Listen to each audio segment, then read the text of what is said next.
우리는 지금 계속해서 요한복음 말씀을 살펴보고 있습니다. 오늘 1절 말씀은 이런 말씀을 시작하고 있죠. 그런데 이렇게 시작합니다. 그런데 평소에는 이제 이런 부분이 잘 눈에 안 들어오는데 유독 이번에는 이 3장 말씀을 묵상하는데 이 접속사 그런데가 눈에 들어옵니다.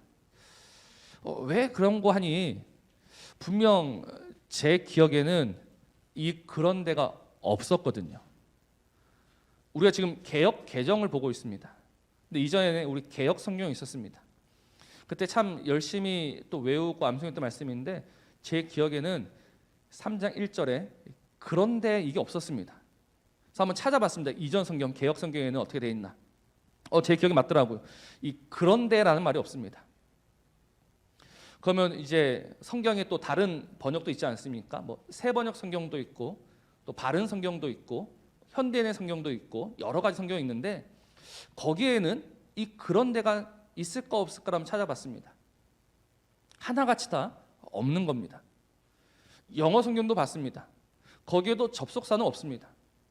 근데 유독 지금 우리가 보는 이 개역 개정에만 이 그런데라는 말이 들어있는 거예요.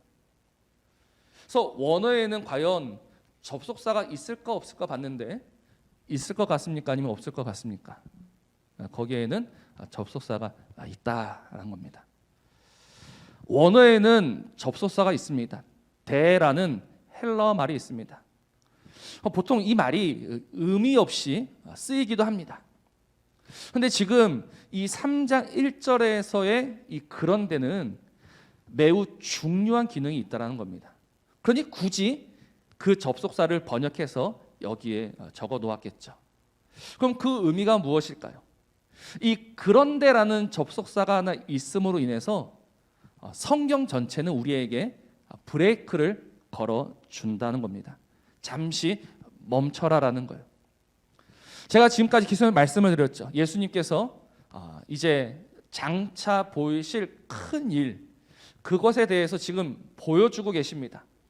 요한복음 2장에서는 가나안 혼인잔치를 통해서 또 그 성전 청결 사건을 통해서 정말 주님이 이제 어떤 일을 하실지를 보여주십니다. 그래서 요한복음 2장 말미를 보면 사람들이 주님을 믿었다라고 했죠. 그때부터 사람들이 믿었습니다. 그런데 주님은 뭐라고 하셨습니까? 나는 너희들을 믿지 않는다라고 하셨습니다. 기억나시죠? 지난주에 제가 말씀을 드렸습니다. 그리고 이제 3장이 딱 들어왔는데 그런데라는 말이 나옵니다. 그런데. 그러니까 이게 무슨 말이냐면 너희들이 정말 믿느냐? 그렇다면 한번 보아라라는 거예요. 그래서 이 요한복음 3장에서 누가 나옵니까? 니고데모라는 사람이 나옵니다. 니고데모는 유대인의 관원입니다. 유대인의 지도자입니다. 가장 뛰어난 사람입니다. 근데 이 니고데모와의 대화를 통해서 너희들이 정말 아무것도 모른다라는 것을 지금 보여주시는 겁니다. 또 요한복음 4장에 보면 누가 나옵니까? 수가성 여인이 나옵니다. 아무도 거들떠보지 않는 여인이었죠. 또 그 여인과의 대화를 통해서도 너희들이 아무것도 모른다라는 이야기를 지금 하고 계시는 거예요. 이해가 되십니까? 우리는 안다, 우리는 믿는다라고 하는데 성경 우리에게 딱 브레이크를 겁니다. 그런데 한번 봐라. 니고데모를 보고 수가성 여인을 보아라. 너희들은 안다고 하나 모른다라는 겁니다. 그럼 모른다라는 것이 왜 중요하냐? 모른다라는 것은 곧 믿음이 아니다라는 겁니다. 사랑하는 성도 여러분, 믿음이 무엇입니까? 믿음은 열심이고 믿음은 충성입니다. 근데 무엇보다도 믿음은 지식이다라는 것을 아셔야 합니다. 믿음은요, 지식입니다. 로마서 10장 17절 말씀이 우리가 잘 아는 말씀입니다. 믿음은 들음에서 나며 들음은 그리스도의 말씀으로 말미암는다. 믿음은 그냥 내가 오늘부터 믿습니다라고 외친다라고 해서 믿음이 아니다라는 겁니다. 믿음이란 거는요, 하나님의 말씀을 듣고 깨닫고 거기에서부터 시작하고 풍성해지는 것이 믿음이란 것이죠. 그러니 우리는요, 지금 이 시간 한번 생각해 봐야 합니다. 나는 정말로 예수님을 믿는가? 나는 정말로 예수님을 믿는가라는 질문을 이렇게 바꾸면 됩니다. 나는 정말로 예수님을 알고 있는가라는 거예요. 나는 정말로 예수님을 알고 있는가? 오늘 니고데모는 모릅니다. 니고데모가 모른다는 것이 어디서 나오느냐? 2절 보십시오. 2절 말씀 보면 그가 밤에 예수께 왔다라고 합니다. 그가 밤에 왔다. 이 밤에 왔다라는 것이 무슨 의미일까요? 두 가지 의미가 있을 것 같습니다. 첫째는요, 시간으로서의 밤입니다. 정말 말 그대로 깜깜한 밤에, 아무것도 보이지 않는 밤에, 니고데모가 그래도 유대인의 지도자니까 눈치가 보여서 그 밤에 슬그머니 왔다라는 의미가 됩니다. 그런데 요한복음에서는요, 이 밤이 또 다른 의미로도 쓰입니다. 요한복음 13장 30절 보면 이런 말씀이 있어요. 유다가 그 조각을 받고 곧 나가니 밤이러라 라는 말씀입니다. 가룟 유다, 예수님을 배신했던 가룟 유다. 그래서 예수님이 마지막 만찬에서 너희들 가운데 하나가 나를 팔 거다. 이 떡을 주는 자가 나를 팔 자다. 그래서 예수님 그 떡을 찍어서 누구에게 주셨습니까? 유다에게 주셨죠. 그래서 유다가 그 떡 조각을 받고 곧 나가니 뭐다? 밤이다라는 겁니다. 그러니까 이 밤은 단순히 시간으로서의 밤이 아니라 다시 그가 무지와 흑암과 어둠 가운데로 돌아갔다는 겁니다. 지금 우리는 어떤 존재입니까? 성경은 우리를 가리켜서 어둠이다라고 합니다. 마태복음 우리를 가리켜서 흑암에 앉은 백성이다라고 합니다. 우리는 지금 이 밝은 곳에 있으니까 우리가 빛 가운데 거하는 것 같지만 그러나 하나님 보시기에 우리는 어둠이요 밤이다라는 겁니다. 이 어둠과 밤이 있으니까 뭐합니까? 날마다 엉뚱한 짓을 하고 있는 겁니다. 이 어둠 속에서 하나님을 더듬어 찾아가고 있습니다. 하나님을 더듬어 찾아간다는 것이 무엇인가? 로마서 말씀을 보면 우리 안에 하나님을 알만한 것이 있다라고 했습니다. 그러니까 우리 안에는 범사의 종교성이 있다는 것이죠. 그러나 어둠 속에 있습니다. 어둠 속에서 더듬어 찾아갑니다. 더듬어서 찾아가니까 어떻게 합니까? 잘못 가고 결국 구덩이에 빠지고 마는 겁니다. 그래서 성경은 이렇게 말합니다. 우리 안에 분명 하나님을 알만한 것이 있지만 오히려 그 생각이 허망하여지며 미련한 마음이 어두워졌나니 스스로 지혜 있다 하나 어리석게 되어 썩어지지 아니하는 하나님의 영광을 썩어질 사람과 새와 짐승과 기어다니는 동물 모양의 우상으로 바꾸었다라고 합니다. 어둠 속에서 하나님을 알만한 것이 있어서 더듬어 찾아봤는데 더듬어 찾은 결과가 무엇이다? 우상이다라는 겁니다.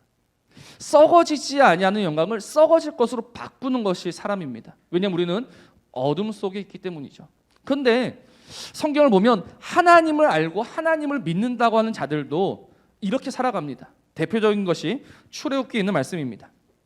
출애굽기 32장 말씀을 보면 아론이 그들의 손에서 금 고리를 받아 부어서 조각칼로 새겨 송아지 형상을 만드니 그들이 말하되 이스라엘아 이는 너희를 애굽 땅에서 인도하여 낸 너희의 신이다.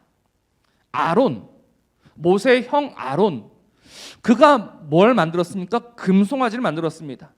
그리고 금송아지를 가리켜서 이스라엘에게 이게 너희의 신, 너희의 하나님, 너희의 여호와다라고 말하고 있는 겁니다. 그리고 지금도 그 일이 반복되고 있습니다. 이게 오늘 제일 두려운 겁니다. 우리가 교회입니다. 우리가 하나님을 믿는다라고 하는데 실상 그 안을 가만히 들여다보면 우리가 하나님이 아니라 우상을 믿고 있을 수도 있다는 사실입니다. 왜냐하면 우리에게는 하나님을 아는 지식이 없기 때문입니다. 작년 모 방송국에서 정말 이 교회에 대해서 시리즈로 뉴스를 내보낸 적이 있습니다. 그 메인 뉴스에 며칠 동안 나갔었는데 그 뉴스의 제목만 한번 읽어드릴게요. 이렇습니다. 헌금 사라져도 목사에는 토달 수 없었다. 거리에 깔린 십자가. 6개월 공부하면 목사님. 비리 목사도 우리가 지킨다. 아무나 세우는 신학대학원 무자격 목사 판친다라는 기사들이 시리즈로 나온 적이 있습니다. 혹시 보신 적 있으십니까? 이 뉴스가 나오고 처음에는 난리가 났었죠. 무슨 말 하는 거냐? 어떻게 감히 그렇게 말하냐? 뉴스가 없는 말 하지는 않잖아요. 거기에 동영상 증거들이 다 있으니까 꼼짝없이 그들한테 끌려갈 수밖에 없는 겁니다. 지금 현실이 이렇습니다. 지금 세상이 보기에 교회는 정말 하나님과는 아무런 상관도 없는 그런 이상한 단체가 되고 말았습니다. 왜 그런가? 우리 안에는 정말 하나님을 아는 지식이 있는가? 우리 한번 곰곰이 생각해 봐야 합니다. 그래서 제가 우리 교회 이제 누가 청년들이 새로 오면 한번 물어봅니다. 원래 교회 다녔느냐? 그래서 원래 교회 다녔다 그러면 제가 꼭 하나 더 물어보는 게 있습니다. 교단을 물어봅니다. 어디 교단 출신이냐? 그러면 보통 장로회라고 합니다. 장로회. 우리나라에 이 장로회가 몇 개 정도 있을 것 같습니까? 지금 우리는 대한예수교 장로회 사림교회인데 이 대한예수교 장로회라는 이름을 가진 단체가요 2018년 한 조사에 따르면 전국에 286개가 있다고 합니다. 그러니까 장로회, 그러니까 교회가 아니라 교단이 286개 있습니다. 그럼 보통 교단마다 하나씩 신학교가 있거든요. 그러니까 신학교만 한 300개 이상 있는 겁니다. 그래서 어떤 신학교는 우리 학교 와서 6개월만 다니면 목사 안수를 준다라고 광고하는 그런 교단도 있습니다. 이것이 현실입니다. 제가 일부러 이 2022년 달력을 만들 때는 한번 보셨습니까? 대한예수교 장로회하고 그 옆에 고신이라고 적어놨습니다. 달력 만드시는 분이 이 고신이라는 두 글자가 들어가면 별로 안 예쁘다라고 하는 겁니다. 안 예뻐도 상관없으니까 좀 적어주세요라고 부탁을 드렸습니다. 우리가 알 건 알아야 합니다. 그리고 무엇보다도 우리는 정말 예수 그리스도를 알아야 합니다. 예수 그리스도를 모르면 망합니다. 망해도 크게 망합니다. 그래서 지금 주님이 그 가는 길을 멈추시고 정말 이 밤에 속한 니고데모와 그 여인을 통해서 우리의 믿음 없음, 우리의 지식 없음을 일깨워주고 계신다는 겁니다. 그러니 이 시간은 배우셔야 합니다. 정말로 배우셔야 합니다. 그냥 아무것도 모르고 교회에 눈치껏 다니시면 안 됩니다. 그냥 내가 교회 다니시 한 20년 됐고 30년 됐으니까 교회에서 어떤 일이 일어나는지 뻔히 잘 알고 있지 않습니까? 그냥 그 습관대로 믿으시면 큰일 납니다. 지금 배우셔야 하고 지금 정확히 아셔야 하지만 내가 예수님을 믿는다라고 우리가 말할 수 있는 겁니다. 그러면 오늘 본문이 우리에게 보여주는 예수님은 어떤 예수님입니까? 오늘 본문이 보여주는 예수님을 같이 한번 살펴봤으면 좋겠습니다. 오늘 먼저 니고데모가 주님께 와서 묻습니다. 2절 말씀에 그가 밤에 예수께 와서 이르되 랍비여 우리가 당신은 하나님께로부터 오신 선생인 줄 아나이다. 하나님이 함께 하시지 아니하시면 당신이 행하시는 이 표적을 아무도 할 수 없음이니이다 라고 대화의 포문을 엽니다. 자, 주님이 뭐라고 답하십니까? 진실로 진실로 너에게 이르노니 사람이 거듭나지 아니하면 하나님의 나라를 볼 수 없다라고 하셨습니다. 자, 이 2절과 3절의 대화만 한번 보시 바랍니다. 이 대화가 어떻습니까? 당신은 하나님께로부터 오신 선생입니다라고 이야기했는데 주님의 대답은 사람이 거듭나지 아니하면 하나님의 나라를 볼 수 없다. 사실 2절과 3절은요 매끄럽지 않은 대화입니다. 당신은 하나님이 보낸 사람입니다 하면 주님이 맞다 아니면 틀리다라고 하시면 되는데 주님은 뭐라고 말씀하시느냐? 사람이 거듭나지 아니하면 하나님의 나라를 볼 수 없다. 이게 무슨 의미겠습니까? 이 의미를 알려면 우리 4절을 보면 됩니다. 4절 보십시오. 니고데모가 이르되 사람이 늙으면 어떻게 날 수 있사옵나이까? 두 번째 모태에 들어갔다가 날 수 있사옵나이까? 제가 이 본문을 가지고 우리 교회에서 한 넉 달 전에 설교했던 적이 있습니다. 그때 제가 말씀을 드렸죠. 이 거듭난다라는 것이 두 번의 의미가 아니라 뭐라고 했습니까? 위로부터 난다라. 위로부터.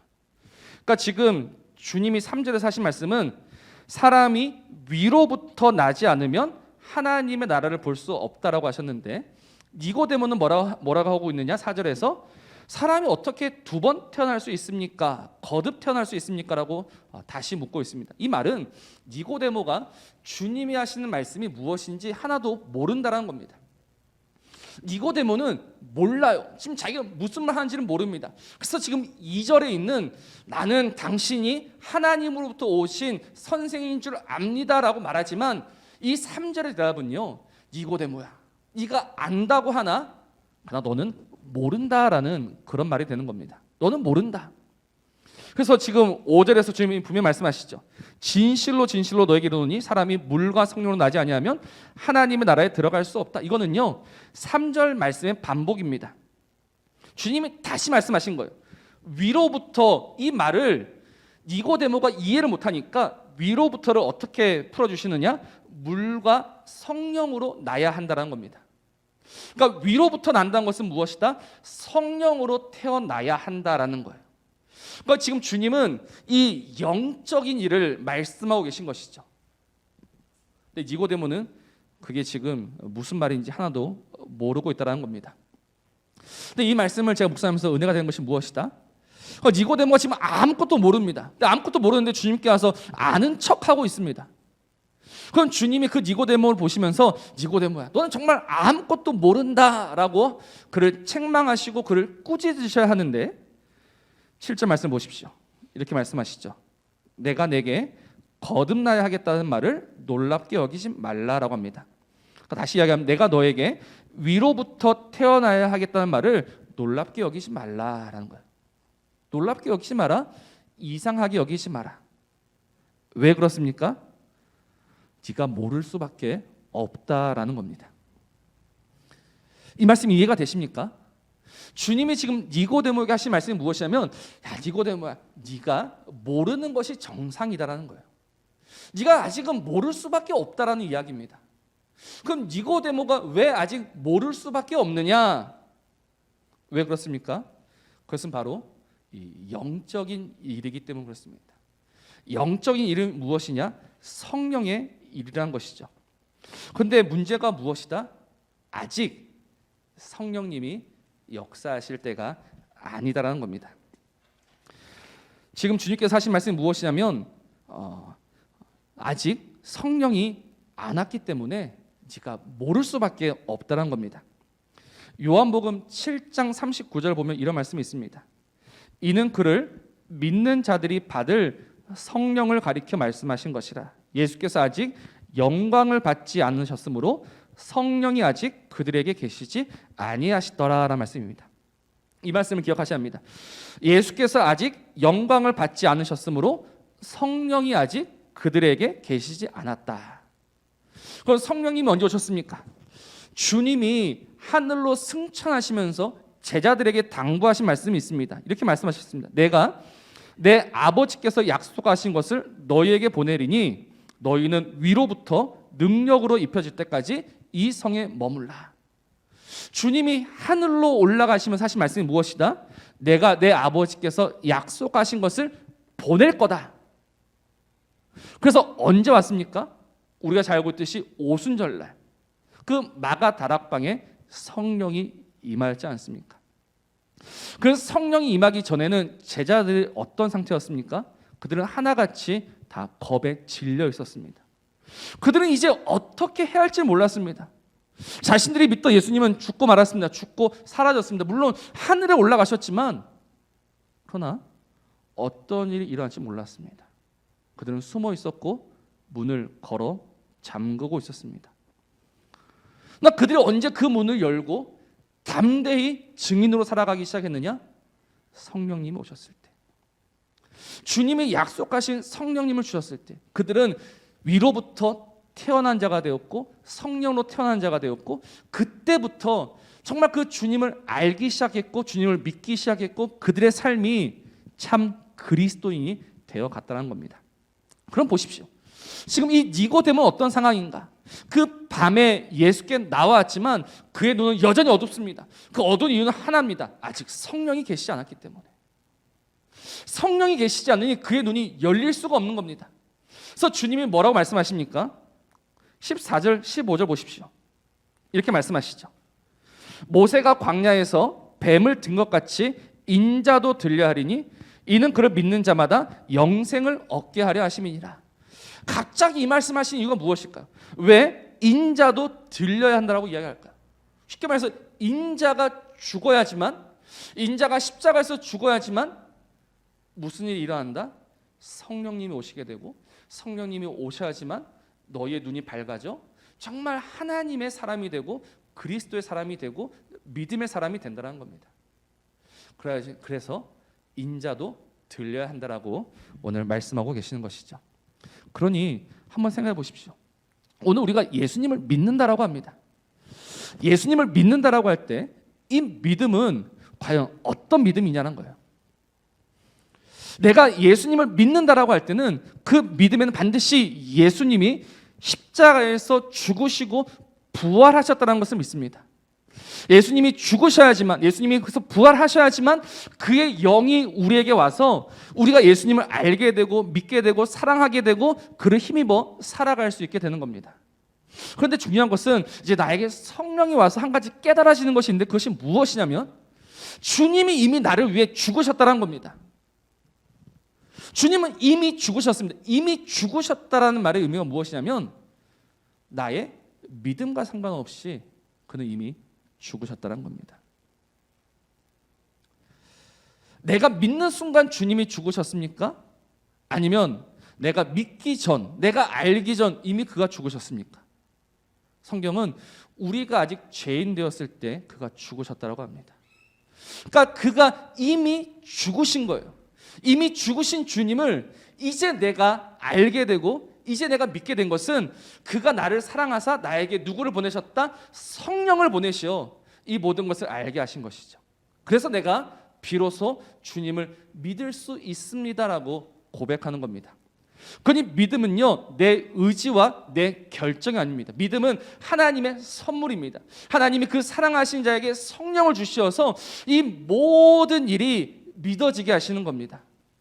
어떤 일이요? 3장 16절. 하나님이 세상을 이처럼 사랑하사 독생자를 주셨으니 이는 그를 믿는 자마다 멸망하지 않고 영생을 얻게 하려 하십니다. 이 말씀이 믿어지는 거죠. 어떻게 해요? 성령이 오시어 우리의 어두운 마음을 조명해 주심으로 말미암아 하나님이 나를 사랑하사 나를 위해 그 아들을 십자가에 보내셨다는 것이 믿어지는 겁니다. 이 사실이 왜 중요하냐? 우리는 예수님을 믿는데 우리의 그 믿음은 어떠합니까? 우리의 믿음은요, 사실 늘 오락가락합니다. 믿음이 좋을 때가 있고 믿음이 그렇지 않을 때가 있습니다. 믿음이 나쁠 때 우리 안에 드는 정말 이 못된 습관이 무엇이냐면 정말 주님이 나를 사랑하실까? 라는 거예요. 정말 주님이 나를 위해서 죽으셨을까? 이 못된 마음과 못된 생각이요 들어옵니다. 목사는 그런 생각 안 할 것 같습니까? 목사도요 그런 생각을 할 때가 있습니다. 그래서 시험에 빠집니다. 또 내 모습을 보면서 내가 어떻게 주님을 믿는 사람이라고 할 수 있단 말인가? 그래서 우리 혼자서 이렇게 움직이고 저렇게 움직입니다. 그러나 우리가 어떻게 움직이든 간에 변할 수 없는 사실은 무엇이다? 주님은 이미 십자가에서 죽으셨다는 겁니다. 내가 믿어야지만 그가 십자가에서 죽으시는 것이 아니라, 내가 믿지 않으면 그가 십자가에서 살아계신 것이 아니라, 나의 믿음 유무와 상관없이 그는 이미 십자가에서 죽으셨습니다. 그는 이미 십자가에서 죽으시고 부활하셨습니다. 그러니 우리가 그 사실을 믿어야지만 흔들리지 않을 수 있다는 겁니다. 이 사실을 모르면, 그가 이미 죽으셨다, 그가 이미 들리셨다라는 이 사실을 우리가 놓치고 있으면 우리는 늘 흔들릴 수밖에 없다는 겁니다. 흔들릴 때마다 사실을 기억하십시오. 마음에 의심이 들 때마다 진리를 기억하십시오. 세상이 무엇이라 하든 이 진리를 기억하셔야 합니다. 그가 이미 나를 위해 죽으셨다, 그가 나를 위해 부활하셨다, 그가 나에게 성령을 보내주셨다. 내가 믿음이 없을 때에도, 내 믿음이 참 초라할 때에도, 내가 정말로 어리석어서 그 악의 구덩이에서 굴러다니고 있을 때에도 그는 이미 이 모든 일들을 하셨고 그래서 나를 택하여 주셨다. 그러니 그 은사와 그 부르심에는 후회하심이 없는 겁니다. 주님이 나를 택하시고 나의 모습을 보시고 후회하신 적이 없습니다. 내가 너를 잘못 불렀다라고 하신 적이 없습니다. 왜냐하면 주님은 우리의 그 모든 것을 아시고 십자가에서 죽으셨기 때문입니다. 그러니 흔들리지 마십시오. 시험에 빠지지 마십시오. 사실을 믿고 진리를 믿고 구하는 우리 성도들 되시기를 주님의 이름으로 부탁을 드립니다. 그리고 여기서 우리가 한 가지 또 기억해야 할 것이 있습니다. 그것이 무엇이냐면, 그렇다면 그가 그렇게 죽으셨다면, 그래서 그가 모든 것을 하셨다면 이제 우리에게 남은 것은 무엇이냐는 겁니다. 정말 우리가 그 예수를 통해서 구원을 받았습니다. 그러면 내가 분명 내가 잘 믿어서 구원받은 것 같았으나 내가 잘 믿어서 구원받은 것이 아니라 그가 십자가에서 죽으셨기 때문에 내가 구원받은 겁니다. 그가 십자가에서 죽으셨기 때문에 내가 믿을 수 있는 겁니다. 그러니까 내가 한 것은 아무것도 없습니다. 내가 한 것은 아무것도 없으니 우리의 남은 고백은 무엇입니까? 모든 것이 은혜다라고 고백할 수밖에 없다는 겁니다. 참으로 그렇습니다. 모든 것이 은혜입니다. 내가 잘 믿어서, 내가 정말 열심히 믿어서 구원받았다면 자랑할 것이 있겠죠. 그러나 내가 자랑할 것이 없는 것은 우리 주님께서 이미 십자가에서 죽으셨기 때문에 내가 구원받았으니 내가 자랑할 것이 없는 겁니다. 모든 것이 은혜다라고 고백하게 되는 겁니다. 그렇다면 이제 우리에게 남은 것이 무엇이겠습니까? 이 사실을 아는 자는 우리는 어떻게 합니까? 바로 주님의 십자가 외에는 자랑할 것이 없다라는 겁니다. 정말 교회가 시끄럽습니다. 교회가 시끄러운 이유가 무엇일까? 주님의 십자가를 자랑하기 때문입니까? 아니면 다른 것을 자랑하기 때문입니까? 우리가 예수님을 알고 예수님을 믿고 예수님을 사랑하는 그 교회인데 왜 교회가 시끄러워야 할까? 이것에 대해서 한번 고민해 보신 적 있으십니까? 교회가 시끄러우면 사실 그 교회는 아직 주님을 모른다는 겁니다. 주님이 하신 일을 모르니 교회가 시끄러울 수밖에 없는 겁니다. 주님을 모르니 거기에 내 자랑이 들어가고 내 열심이 들어가고 내 공로가 들어가는 거죠. 그러니 교회는 시끄러워지는 겁니다. 그러나 주님을 아는 교회는 시끄러울 수가 없습니다. 왜요? 하나부터 열까지 주님이 하셨는데, 주님이 나 같은 자도 사랑하여 불러주셨는데 우리가 무슨 말을 할 수 있단 말입니까? 그래서 정말 교회가 주님을 알고 정말 그 주님의 사랑 앞에서, 그 주님의 은혜 앞에서 더욱 잠잠한 교회 되기를 간절히 원합니다. 자랑할 것이 있다면 내가 더 큰 죄인이요, 내가 더 흉악한 죄인이요, 내가 더 못된 죄인입니다라는 그 자랑밖에 없습니다. 사도 바울이 뭐라고 했습니까? 나는 죄인 중에 괴수다. 나는 죄인 중에 우두머리다. 내가 제일 큰 죄인이다라고 고백합니다. 그리고 그가 또 자랑한 것은 십자가입니다. 나 같은 자에게 주신 그 십자가.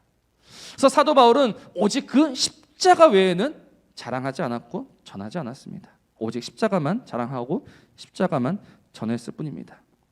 그러니 이제 혹시 교회 가운데 누군가 자랑하는 자가 있으면 우리는 이해해야 합니다. 아직 모르는구나.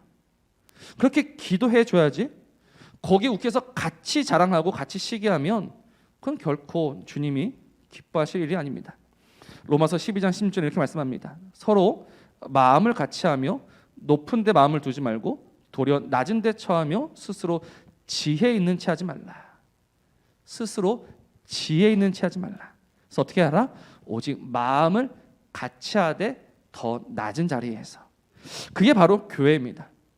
주님은 그 낮은 자리에서, 그 섬기는 자리에서, 그 비천한 자리에서 우리를 부르셨고 우리를 만나주시고 우리와 함께 하십니다. 주님은 저 높은 곳에 계신 것이 아니라 오늘도 이 낮은 우리와 함께 하시는 주님이십니다. 그러니 내가 정말로 그 주님을 제대로 알고 제대로 믿는다면 그 주님 앞에 더욱더 잠잠히 교회 안에서 마음을 같이 하고 교회를 섬기는 일에 마음을 보태 주하는 것입니다. 그것이 바로 아름다운 교회입니다. 그래서 그 교회는 결국 어디로 가겠습니까? 그 교회는 21절 말씀입니다. 진리를 따르는 자는 어디로 갑니까? 빛으로 간다는 겁니다. 왜요? 그 행위가 하나님 안에서 행한 것임을 나타내려 합니다. 오늘 나의 사랑과 나의 섬김이 결국은 하나님 안에서 이루어진 것입니다라고 우리가 주님 앞에 더욱더 말하기 위해서 빛으로 갈 수밖에 없다는 겁니다. 그러나 오늘 이것이 없으면요, 어둠으로 갈 수밖에 없습니다. 여전히 어둠에 갇힌 자가 될 수밖에 없습니다. 20절 악을 행하는 자마다 빛을 미워하여 빛으로 오지 아니하나니 이는 그 행위가 드러날까 함이요. 마지막 그날은 모든 것이 드러난 날입니다. 마지막 그날은 칭찬받는 날입니다. 마지막 그날은 책망받는 날입니다. 지금 빛으로 나아가는 자가 칭찬받습니다. 지금 우리에게 빛으로 오신 그 주님께 나아가는 자가 칭찬받습니다. 주님은 우리에게 빛으로 오셨습니다. 그래서 오늘 니고데모는 그 어둠 속에 머물지 않고 빛으로 나아갔습니다. 그래서 그 니고데모의 결론이 무엇인지 아십니까? 지금 이 밤에 예수님께 나왔던 니고데모의 결론, 그는 십자가 옆에 있었습니다. 주님이 십자가에 달리실 때 아무도 그 옆에 없었다라고 성경은 증언합니다. 그러나 그의 시체를 빌라도에게 가서 받아온 사람이 있습니다. 누굽니까? 아리마대 사람 요셉입니다. 근데 그 요셉과 함께 누가 있었다? 이 니고데모가 있었다는 사실입니다. 이 요한복음 3장에서는 아무것도 모르는 자, 아직까지 주님이 그 성령을 주시지 않아서 아무것도 모르는 어둠에 갇힌 자였습니다. 그러나 지금 그가 주님께 와서 주님의 말씀을 듣고 주님을 알게 되었을 때 마지막 그 순간에도 주님 옆에 있는 사람이 되었다. 이 얼마나 놀라운 변화입니까? 이 얼마나 영광스러운 변화입니까? 오늘 우리가 그러해야 하지 않겠습니까? 우리가 마지막 그 순간에 다 도망치는 자가 아니라 마지막 그 순간 정말 주님 옆에 서 있는 자가 되려면 지금 우리에게 성령을 주시고 우리에게 빛을 주신 그 주님께 힘써 나아가야 하는 것입니다. 그 빛을 생각하십시오. 그 빛을 바라보십시오. 그 빛에 거하십시오. 그 빛 안에서 우리는 하나님을 만나고 하나님을 경험하고 하나님이 주시는 모든 좋은 것으로 살아가게 될 줄로 믿습니다.